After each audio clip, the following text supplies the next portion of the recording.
But the Arab Spring had a deeper agenda, and that's now beginning to emerge.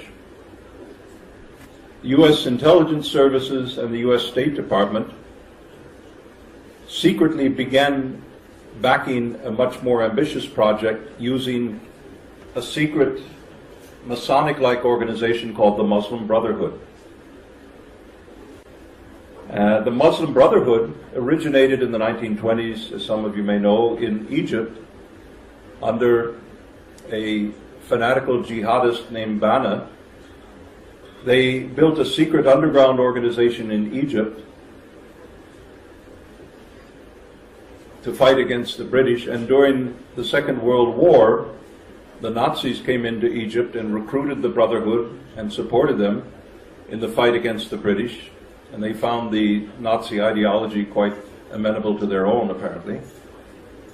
After the war, the Muslim Brotherhood was taken over as a franchise by British intelligence until the British financially were unable to sustain their presence in the Middle East and turned the franchise over to the CIA, the Americans. Well, when the Brotherhood tried to assassinate a former member who had become the president of Egypt, Gamal Abdel Nasser, a proponent of pan-Arab socialism, they had to go underground, and the CIA decided to get them out of Egypt and bring them to Saudi Arabia, where they fused with a feudalistic trend of Sunni Islam called Wahhabism to create a new hybrid political Islam with a fundamentalist Sharia ideology, a jihadist ideology, much like the evangelical Christians in America where I grew up, where either you join us or you're the enemy, as George W. Bush himself, a professed evangelical Christian, said about the war on terror. Either you join us or you're against us. So Washington started playing with a very, very dangerous cocktail of religious fanaticism and prepared over a period of years before the events in Tunisia and before the events in Tahrir Square in Cairo. They began training cadre in Washington.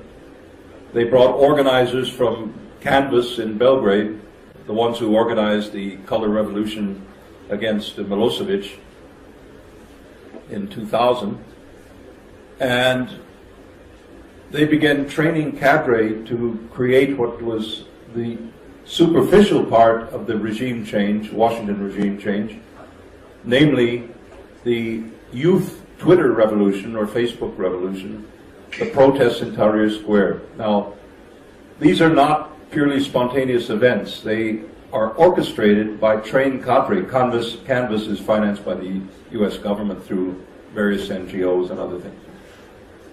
But the RAND Corporation, which is a Pentagon think tank, R-A-N-D, Research and Development in Washington, developed a strategy they call swarming, like a swarm of bees or insects. And they applied this using the electronics of mobile telephones. In Georgia, in 2003, 2004, they applied it in Ukraine, the Orange Revolution. And they tried it in several other places unsuccessfully. They tried it in Russia, they tried it in Belarus.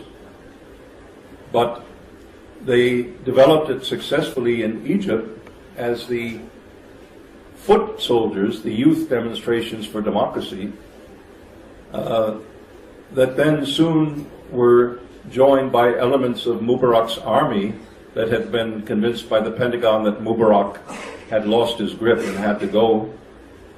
So some ambitious generals in Mubarak's army turned coat, went to Washington during the outbreak of the protests, and let the thing unravel to the critical point where they intervened. Now, Washington dictated to the military that they should allow elections as early as possible, really early, knowing full well the only organized political force in the country after so many years of Mubarak dictatorship was the Muslim Brotherhood. Well, that was Washington's design from the beginning. most of the advisors in and around the Obama White House, the key personnel in the State Department, are either directly members of the Muslim Brotherhood or are sympathetic to the Muslim Brotherhood and in liaison with them. So they forced early elections in Egypt, knowing that the democratic opposition would be in disarray, which they were. They had no time to organize structure, precinct organizations, and campaigns. So, not surprisingly, the Muslim Brotherhood won the election and dominated the new parliament, together with some radical Islam parties. But the military thought that they had organized it in a way that they would control Morsi and make sure that they had the veto power on anything the Brotherhood would try.